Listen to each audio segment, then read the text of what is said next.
Have you ever heard about greenhouse effect? You must at least heard about it, so today we're going to explore it together and see it how happens. Firstly, we need to know what greenhouse refers to. Greenhouse is an enclosed framed structure that is used for the production of fruits, vegetables, flowers, and any other plants. That requires special conditions of temperature. That's why roof and walls are made of polycarbonate. But why polycarbonate? Because polycarbonate allows 90% of light to pass through and also retains heat 60% better than glass. Isn't amazing? That's why when we walk around any greenhouse we feel so much heat. As we can see, when sunlight and heat go through the polycarbonate, it retains the heat, which make the temperature increase in the environment. And the same thing happened to our plant. Okay, let's zoom out now. Okay, now we are in the space where the atmosphere surrounding the Earth, which is going to play the role of polycarbonate, but this time it called greenhouse gases. So firstly, the heat wave will go to Earth and enter the atmosphere. And as we have seen before, what happens to the heat in the greenhouse? The same thing will happen here. Some of the heat will be stored on Earth and some will go out in the space. But the percentage of retraining the heat is not constant. It depends on the greenhouse gases density. So, what are the greenhouse gases? Where do they come from? Firstly, carbon dioxide, which is one of the most important greenhouse gases. Carbon dioxide enters the atmosphere through burning fossil fuels and solid waste in landfills. Carbon dioxide can be balanced out by the nature when at the concentration in a reasonable doses. The CO2 is consumed by the photosynthesis process.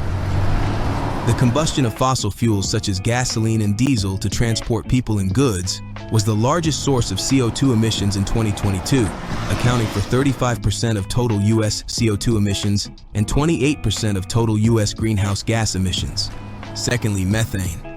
Methane comes from domestic livestock produce CH4 as part of their normal digestive process, such as cattle, sheep, and goats.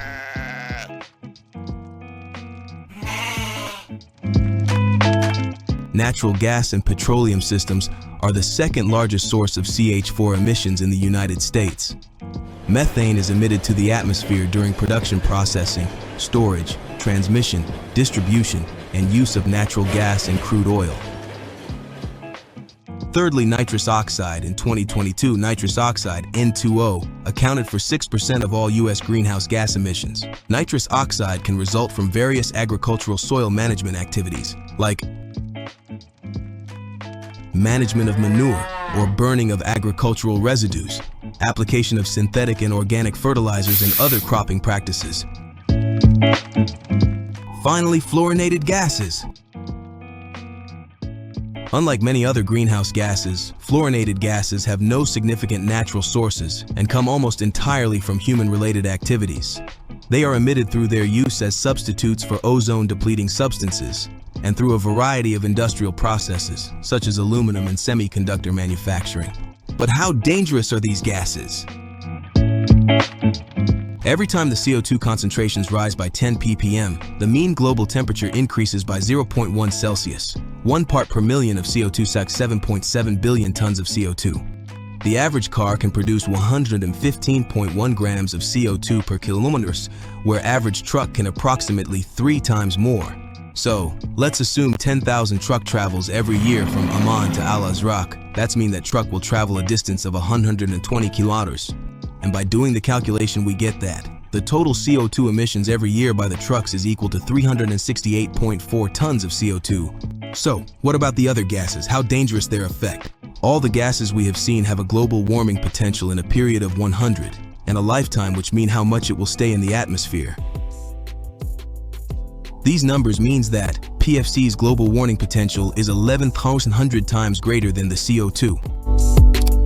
That's it, guys. Thank you for watching.